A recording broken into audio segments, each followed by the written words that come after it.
Padahastasana with the help of the bricks. First, she's going to do the final posture. Very nice. This is the final posture. Now let's see how to use the bricks. So first, she's going to place the bricks this way.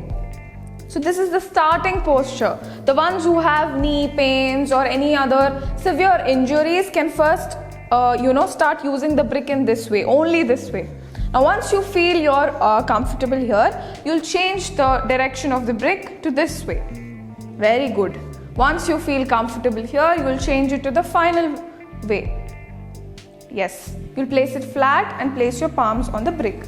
Once you feel it's good here, you will slowly move the bricks away and you will reach to the final posture. Now this is the fourth position. Now once you feel this is also fine, you can slowly push your palms beside the feet and get to the final posture. Very good. Slowly inhale, come up. So this is how you used in order to get to the posture. But there's another option also to use the bricks. In order to get into an advanced level of practice, then you can use the bricks under the feet. Look at how she's using them. So you will stand on the bricks and slowly inhale, raise your hands up, exhale, place your palms on the mat.